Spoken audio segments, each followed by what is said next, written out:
Okay, तो good afternoon students. ये आप लोगों का लास्ट लेक्चर है आई थिंक, है ना? लास्ट लेक्चर है, इसके बाद तो छुट्टी हो जानी है।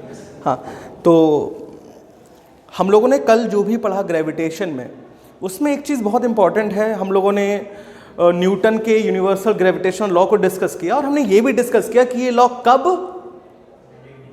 वैलिड नहीं होता है, वेरी गुड, कब ये लॉ फेल हो जाता है, हमने ये भी चीज़ समझी थी। आज हम लोग एक बड़ा इंपॉर्टेंट टॉपिक को पढ़ रहे हैं जिसका नाम है Kepler's laws of planetary motion. Okay, Kepler's laws of planetary motion. तो कैप्लर एक्चुअली एक साइंटिस्ट थे, 16वीं शताब्दी में न्यूटन के ही कंटेम्परेरी थे। कंटेम्परेरी यानी समकालीन, एक ही समय के होने वाले लोग, जैसे आप सभी एक दूसरे के कंटेम्परेरी हो। तो कैप्लर ने एक्चुअली 3 लॉ दिए थे, कैप्लर्स लॉज 3 लॉ दिए थे बेसिकली इन्होंने। पहला लॉ था प्लैनेट की ऑर्बिट मोशन, ऑर्बिट से रिलेटेड, इसलिए उसे ऑर्बिटल लॉ भी कहते हैं। ऑर्बिट से रिलेटेड लॉ था, ऑर्बिट लॉ या कैप्लर्स ऑर्बिट लॉ या ऑर्बिटल लॉ। सेकंड था एरियल वेलोसिटी से रिलेटेड, ठीक है। So law of areal velocity, law of constant areal velocity, और तीसरा लॉ जो था ना वो किसी प्लेनेट के टाइम पीरियड से रिलेटेड था, उसको हमने कहा लॉ ऑफ टाइम पीरियड। तो एक एक करके इन सारे लॉज को हम समझ देंगे। तो पहला लॉ जो है ऑर्बिट से रिलेटेड, उसमें कैप्लर ने ये कहा कि जो भी प्लैनेट सन के अराउंड रिवॉल्व कर रहा है, घूम रहा है, वो बेसिकली प्योर सर्कुलर मोशन नहीं है, वो इलिप्टिकल मोशन कर रहा है, इलिप्टिकल ऑर्बिट में घूम रहा है। और जो सन है वो उस इलिप्टिकल ऑर्बिट के किसी एक फोकस पर स्टैब्लिश है, रुका हुआ है, स्टेशनरी है, ठीक है सर? बाद में बात करूंगा बस या। तो अब इलिप्स, एक्चुअली आप लोगों ने नाम पहले तो सुना होगा। इलिप्स को हिंदी में पता है क्या कहते हैं? दीर्घवृत्ताकार, दीर्घवृत्ताकार। चलिए एक एग्जांपल से समझते हैं। सर्किल, अगर सर्किल की कोऑर्डिनेट इक्वेशन हम लिखें x² + y² = a², तो बेसिकली ये एक ऐसे सर्किल की इक्वेशन है जिसका सेंटर ओरिजिन पे है और उसकी रेडियस की वैल्यू a है। ये एक ऐसे सर्किल की इक्वेशन लिखी हुई है कोऑर्डिनेट ज्योमेट्री में, जो एक स्टैंडर्ड इक्वेशन है सर्किल की, वो ये लिखी जाती है। अगर ऐसा सर्किल आपको लिखना हो मैथमेटिकल फॉर्म में जिसका सेंटर ओरिजिन पे हो और रेडियस a हो, तो उसकी इक्वेशन ये होगी। तो इसमें अगर हम a से डिवाइड कर दें पूरी इक्वेशन में, तो x² / a² + y² / a² = 1 लिखा जा सकता है। अब मान लीजिए किसी एक एक्सिस के अबाउट a की वैल्यू में कुछ चेंज हो जाए, वो a ना रहे कि b बन जाए। यहां b की वैल्यू अगर a से छोटी हो, अगर b की वैल्यू a से छोटी हो, तो ये कुछ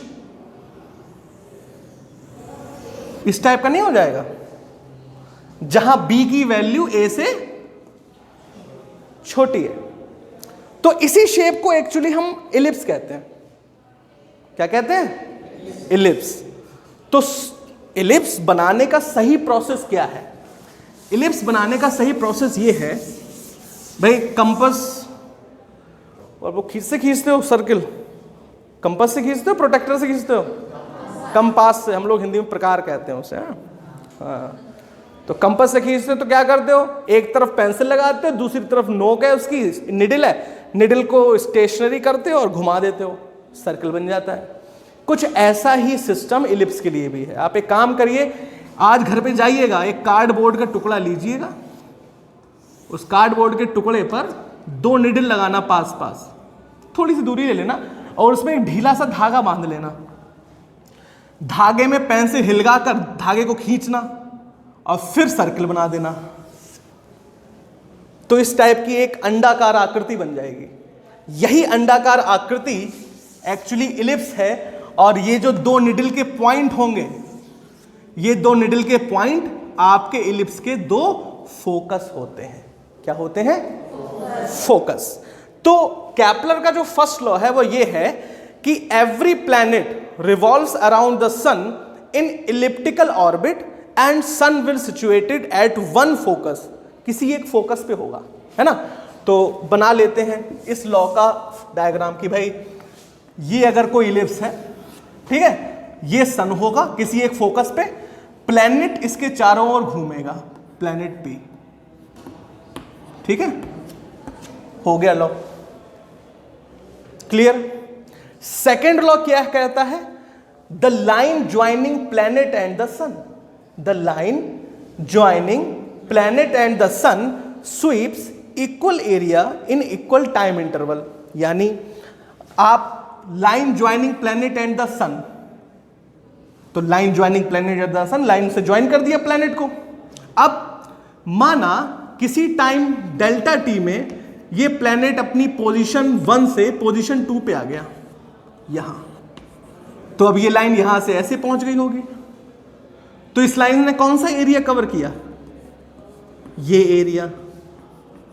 अब ये प्लैनेट यहां आया थर्ड पोजीशन, और फिर टाइम डेल्टा टी बाद 0.4 पे पहुंच गया, ठीक है। तो line joining planet and the sun. अब इस डेल्टा टी टाइम में जो उसने एरिया कवर किया वो कौन सा है? ये एरिया। बात समझ में आ रही है?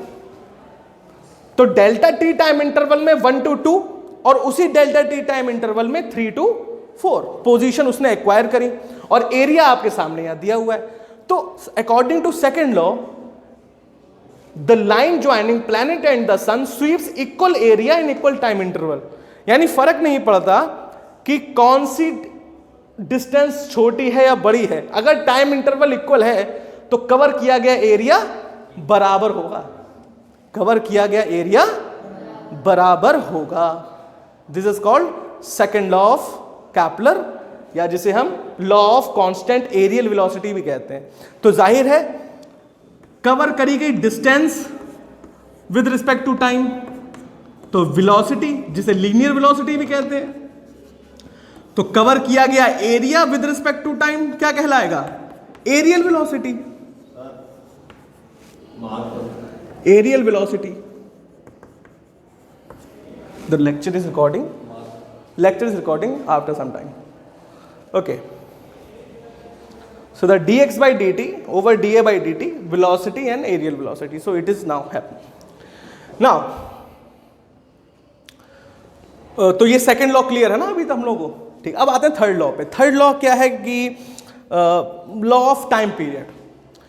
अब जाहिर है कि अगर कोई प्लैनेट सन के चारों ओर घूम रहा है तो किसी पर्टिकुलर टाइम इंटरवल के बाद अपना पूरा एक राउंड कंप्लीट कर लेगा। तो जिस समय में वो अपना राउंड कंप्लीट कर लेता है, एक कंप्लीट रिवॉल्यूशन कर लेगा, वो टाइम क्या कहलाएगा? Time period. तो बेसिकली हम उसी टाइम पीरियड की बात कर रहे हैं। So the time period of the planet around the sun and it's square. So basically square of the time period of the planet is directly proportional to the cube of semi major axis, cube of semi major axis. अब इसका मतलब समझ लो semi major axis का, मैंने अभी बताया था ना इलिप्स है, तो इलिप्स में 2 एक्सिस होंगे, एक ए और एक बी। तो ऐसे ये ए होगा, ये बी होगा। तो बड़ी एक्सिस कौन सी है? ये वाली छोटी है। तो मेजर एक्सिस यानी बड़ी एक्सिस, माइनर एक्सिस यानी छोटी एक्सिस। तो मेजर एक्सिस की वैल्यू कितनी है? मेजर एक्सिस की वैल्यू क्या है? a प्लस ए 2a, और माइनर एक्सिस की वैल्यू क्या है? Very good, 2b, minor axis 2b। तो सेमी मेजर एक्सिस यानी मेजर एक्सिस की आधी वैल्यू के 2a का हाफ क्या होगा? a होगा। तो सेमी यानी हाफ, सेमी मेजर एक्सिस के क्यूब के इक्विवेलेंट होगा या प्रोपोर्शनल होगा। तो ये इसके 3 लॉ हैं, जिनमें से सेकेंड लॉ और थर्ड लॉ को हम ड्राइव भी कर सकते हैं, ठीक है। सो अब हम इसको ड्राइव करते हैं सेकेंड लॉ थर्ड लॉ को, और देखिए ड्राइव कितना बढ़िया तरीके से होता है। तो थोड़ा हम इसे इरेज कर देते हैं, है ना।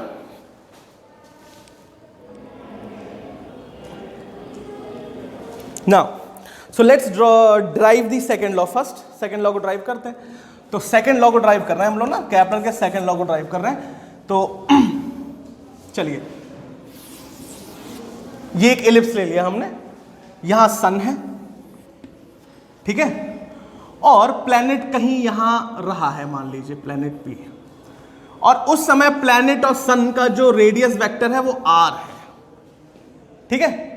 आफ्टर टाइम टी या डेल्टा टी, मान लीजिए प्लैनेट यहां पहुंच गया और उसने जो एंगल कवर किया वो था डी थीटा। तो ये तो अभी भी आर ही हुआ ना, आर हुआ चलो खैर जो भी है। अब इस तरह किसी वेलोसिटी v से प्लैनेट चल रहा है, मान लीजिए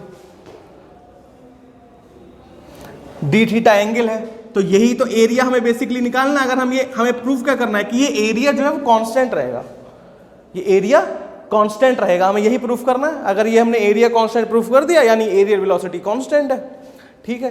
तो आप इस पॉइंट को कुछ एज्यूम कर लो, let us consider this point is O, this point is A, ये प्लैनेट है ना, चलो, और this point is B, AOAB, ठीक है। तो बेसिकली हमें एरिया निकालना है। तो एरिया क्या होगा ट्राइंगल का, स्मॉल एरिया क्या होगा, हाफ बेस इनटू हाइट होगा, हाफ बेस इनटू हाइट।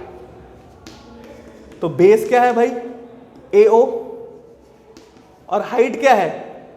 अब दिखने में ये सर्कुलर है, थोड़ा सा सर्कुलर लग रहा है, लेकिन अगर आप अर्थ की ऑर्बिट को एज्यूम करके देखें, अर्थ की ऑर्बिट की रिस्पेक्ट में हमने छोटा सा एक हिस्सा ले लिया, वो आपको क्या कोई कर्व पता चलेगा भाई। मान लीजिए मैंने इस कर्व में इतनी सी लकीर ले लूं और बाकी मिटाल दूं, तो क्या बता सकते हो ये किसी सर्कल से ली गई है या स्ट्रेट लाइन है, नहीं पता चल सकता ना। So basically this AB line is treated as a perpendicular, is as a height, okay? So हमारी हाइट होगी AB। अब AB एक टाइप से देखा जाए आर्क है, और आर्क का फॉर्मूला क्या होता है, एंगल इंटू रेडियस। एंगल है डी थीटा और रेडियस है R, रेडियस वेक्टर R है।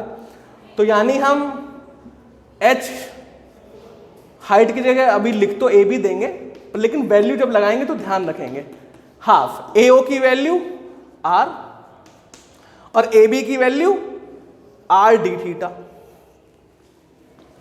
आ जाएगी, angle into radius R D theta. Solve कर लीजिए, half R square d theta. एक काम करिए, dt से दोनों तरफ डिवाइड कर दीजिए, dA over dt equals to half R square d theta over dt। अच्छा, dA ओवर dt क्या बन गया, ये एरियल वेलोसिटी, बिल्कुल सही। अच्छा, डी थीटा ओवर dt क्या बन गया, सोचिए। हाँ, ना ना ना ना, चलो मैं थोड़ा आइडिया देता हूं। अगर linear distance upon velocity upon time है तो क्या होता है, लीनियर वेलोसिटी। अब कुछ एंगल अपॉन टाइम है तो क्या होगा, बिल्कुल सिंपल है, एंगुलर वेलोसिटी। और एंगुलर वेलोसिटी को किससे रिप्रेजेंट करते हैं, ओमेगा से, बिल्कुल सही, बिल्कुल सही, ओमेगा से। तो that is half R square omega. बहुत सिंपल है ये चीजें, कोई बहुत टफ नहीं है। अब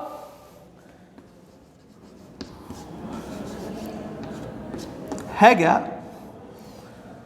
अब देखा जाए तो अगर हम अर्थ के एंगुलर मोमेंटम को कैलकुलेट कर लें, या उसको, अब हमें पता है अर्थ का एंगुलर मोमेंटम तो कांस्टेंट है, क्योंकि अगर अर्थ का एंगुलर मोमेंटम कांस्टेंट नहीं होगा तो ना तो साल 365 दिन का होगा, ना ऋतुएं 6 होंगी, ना 24 घंटे में दिन रात होंगे, बहुत कुछ चीजें बदल जाएंगी।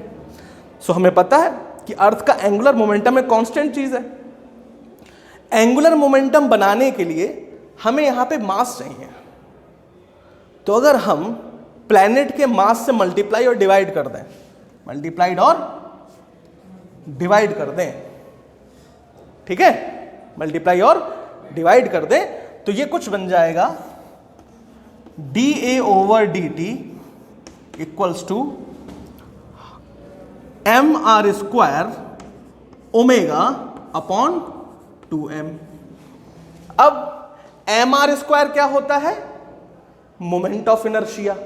ओमेगा क्या है? वेलोसिटी। तो जब लीनियर मोशन में मास इंटू वेलोसिटी होता है, क्या कहते हैं इसको? मोमेंटम। क्या कहते हैं? मोमेंटम। और मैंने आपको बताया था कि एंगुलर या रोटेशनल या सर्कुलर मोशन में मोमेंट ऑफ इनर्शिया, मास का काम क्या करता है? Moment of inertia. और वेलोसिटी का काम क्या करता है? ओमेगा। इसको हम कहते हैं एंगुलर मोमेंटम एल या जे। ये सब पढ़ चुके हैं हम लोग। तो एम आर स्क्वायर के यहां मोमेंट ऑफ इनर्शिया है, ओमेगा एंगुलर वेलोसिटी है, तो आई ओमेगा हो गया, यानी d A over d t equals to L upon 2m। अब जरा नोटिस करिए यहां अर्थ का एंगुलर मोमेंटम, अगर हम अर्थ की बात करें या किसी प्लेनेट की बात करें तो उस प्लेनेट का एंगुलर मोमेंटम कांस्टेंट, उस प्लेनेट का मास कांस्टेंट, यानी ये पूरा फंक्शन कांस्टेंट है, यानी एरियल वेलोसिटी कांस्टेंट है। तो बस यहां पे आपको यही लिखना है कि since L/2m is constant, so aerial velocity of a planet is constant, or we can say that the line joining planet and the sun sweeps equal area in equal time interval। तो ये हम कह सकते हैं। तो आप चाहे तो इसको नोट कर लीजिए, या अगर नोट है तो समझ लीजिए, या वीडियो तो अपलोड हो ही जाएगी, आप तब नोट कर लीजिएगा। अभी हमारे पास समय भी कम होता है, तो आई थिंक हम लोगों को आगे बढ़ाना चाहिए। आप लोग समझ तो चुके ही हैं, वीडियो से देख के आप इसको बाद में भी नोट कर सकते हैं। चलिए तो ठीक है, इरेज करते हैं। अब हमें प्रूफ करना है केपलर का third law. Second law proof कर लिया, वेरी इजी। अब प्रूफ करना है थर्ड लॉ। तो थर्ड लॉ को प्रूफ करने के लिए हम कुछ अजम्पशन लेकर चलते हैं। अजम्पशन ये लेकर चलते हैं कि late us consider the orbit is circular. Late us consider the orbit is circular. Okay, तो ये हम अजम्पशन लेकर चलते हैं एक, क्योंकि कई बार क्या होता है फिजिक्स में, किसी चीज की डेफिनेशन बताने के लिए आपको उसकी परिभाषा यानी उसके गुण बताने चाहिए परिभाषा में, डेफिनेशन में। लेकिन अक्सर हम डेफिनेशन बताने के लिए डेफिनेशन ना बताकर वो क्या क्या चीजें कर सकती है वो बताने लगते हैं। जैसे आपसे कहा जाए व्हाट इज इलेक्ट्रिक चार्ज, तो सर इलेक्ट्रिक चार्ज दो टाइप का होता है, पॉजिटिव नेगेटिव। पॉजिटिव नेगेटिव को अट्रैक्ट करता है, नेगेटिव पॉजिटिव को अट्रैक्ट करता है। नॉर्मली बच्चे ही कहते हैं, जबकि चार्ज की डेफिनेशन ये नहीं हुई, ये तो तुमने चार्ज के टाइप बता दिए या ये बता दिया कि चार्ज क्या क्या कर सकता है। तो फिजिक्स में अक्सर ऐसा होता है कि जब हम किसी चीज को समझते हैं, समझाने की कोशिश करते हैं, तो बजाय उसके लिटरल मीनिंग को लेकर थोड़ा सा वो क्या कर सकता है। अब जैसे मुझसे अचानक, फॉर एग्जांपल आप लोग 11th में हो, कल 12th में आओगे, 12th में आप लोग ड्यूअल नेचर ऑफ लाइट पढ़ोगे और लाइट के फिनोमेना पढ़ोगे, 10th में आप लाइट पढ़ चुके हो। अब मान लीजिए 5th स्टैंडर्ड का बच्चा कहे आपसे कि बताओ लाइट क्या है, तो क्या समझाओगे उसे? कैसे समझाओगे? Ray, mirror, lens, pole, centre of curvature, radius of curvature, नहीं समझा पाओगे ना, प्रॉब्लम है। तो वैसे ही कुछ चीजें ऐसी हैं जो 11th में अभी आपको समझना थोड़ा मुश्किल होगा, लेकिन जैसे जैसे आपकी अंडरस्टैंडिंग बढ़ेगी, जैसे जैसे आप 11th के ही आगे आने वाले चैप्टर्स में पहुंचोगे, तो आपको लगेगा कि अच्छा वो सर ने 2 महीने पहले ये बात इसलिए कही थी।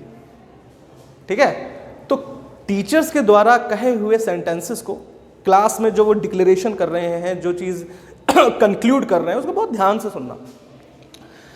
तो late us consider orbit is circular.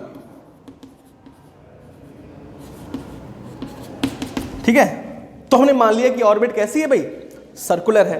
अब सर्कुलर ऑर्बिट है और उसके चारों ओर प्लैनेट घूम रहा है, बीच में सेंटर में सन है, तो ग्रेविटेशनल फोर्स तो लगेगा, संग में सेंट्रिपिटल फोर्स भी तो लगेगा जो सर्कुलर मोशन में लगना चाहिए। और अगर प्लैनेट सन में नहीं गिर रहा, ना सन से ऑर्बिट छोड़ रहा है, इसका मतलब दोनों फोर्स बैलेंस है। इसका मतलब दोनों फोर्स बैलेंस है ना, इक्विलिब्रियम में है। तो अगर हम प्लैनेट का मास m मान लें, उसकी वेलोसिटी v मान लें, और उस सर्कुलर ऑर्बिट की रेडियस r मान लें, तो ये हमारा सन है, ये प्लेनेट है p, और ये v वेलोसिटी से जा रहा है। ठीक है, तो सेंट्रीफ्यूगल फोर्स जो आउटवर्ड लग रहा होगा उसकी वैल्यू क्या होगी, mv² अपॉन r। वहीं दूसरी ओर ग्रेविटेशनल फोर्स की वैल्यू क्या होगी, m/r², where m is mass of sun और m is mass of planet. बात समझ में आ रही है? अब यहां से आप देखो, r से r अगर कैंसिल कर दो आपको वेलोसिटी की वैल्यू मिल रही है, क्योंकि m से m भी कैंसिल हो जाएगा। So velocity equals to gm upon r। अब आपको निकालना क्या है, सेकेंड लॉ किससे रिलेटेड है, किससे रिलेटेड है, टाइम से रिलेटेड। देखो क्या है ना, एक राज की बात बताएं, माइक तुम लोगों के नहीं लगा हुआ है, ठीक है। तो so if you want that the students जो घर पे बैठे हुए हैं उनको क्लासरूम वाली फीलिंग आए इस वीडियो को देखते हुए, तो तुम्हारी ये नैतिक जिम्मेदारी है कि अपने आंसर्स को बुलंद आवाज में बोलो। समझ में आ रही है बात? मुझे नहीं सुनाई दी, समझ में आ रही है बात? Good, nice.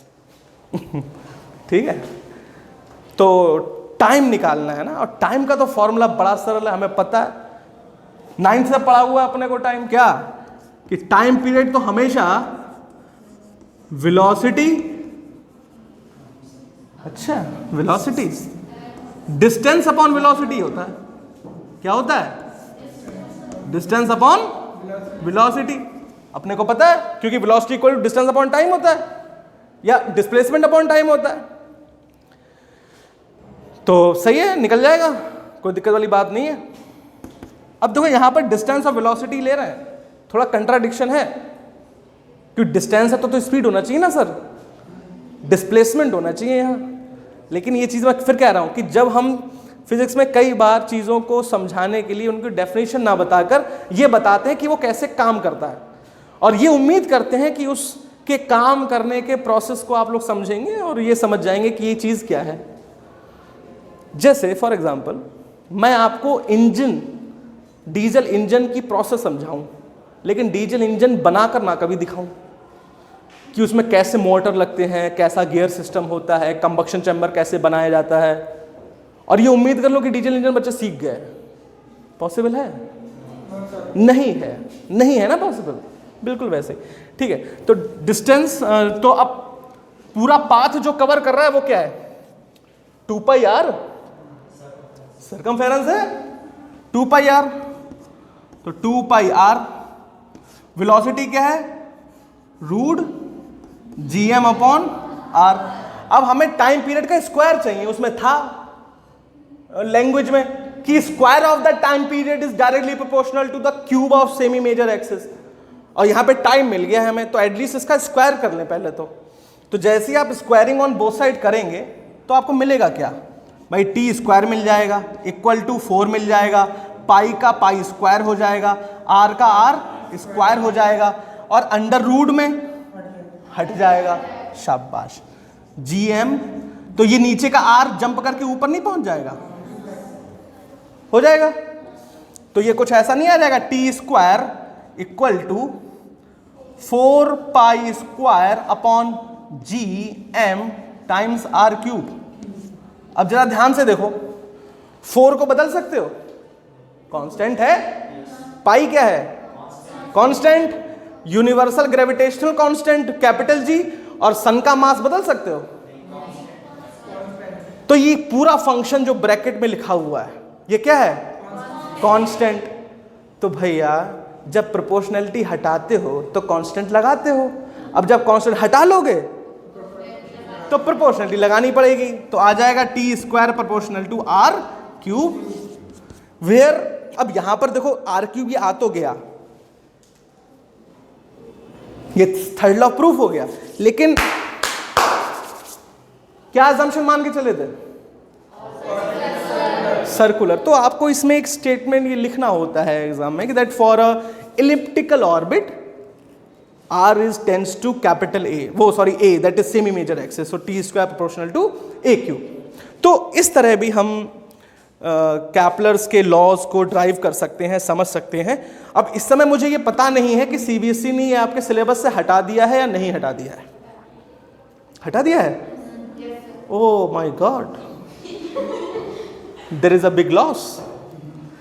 लेकिन क्या ना, ये सिलेबस से हट गया है, लेकिन हो सकता है आपके जीवन से तो हटा नहीं भाई। आप लोग आगे जाके अलग अलग कॉम्पिटिशन्स में बैठोगे, परीक्षाएं दोगे, तो उसमें ये आ सकता है ना। और कैपलर लॉ मेरे हिसाब से एक वाकई में बहुत बड़ा अचीवमेंट था फिजिक्स के डेवलपमेंट में, क्योंकि उससे पहले लोग ये मान के चलते थे कि earth is the actually centre of universe.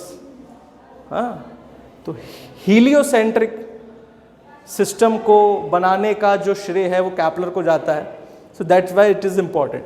तो इस तरह हमने कैपलर के तीनों लॉ आज के इस लेक्चर में कंप्लीट किए, उनका ड्राइव भी किया, और आई होप आपको ये चीज़ क्लियर हो गई होगी। तो जो स्टूडेंट्स घर पे बैठे इस लेक्चर को देख रहे हैं, आई होप आपको इस लेक्चर में कोई प्रॉब्लम नहीं आई होगी, एंड आपको पूरा लगा होगा कि ये जो लेक्चर है उसका एम्बियंस एक रियल क्लासरूम एम्बियंस जैसा आपको महसूस हुआ होगा। और मैं कोशिश करूँगा कि जो एक्सपेरिमेंटल डिमॉन्स्ट्रेशन है अब वो इसी तरह क्लास में ही दिए जाएं, ताकि उसके वीडियो लेक्चर्स और क्लास ऑफलाइन लेक्चर्स दोनों ही एक बार में बन जाए।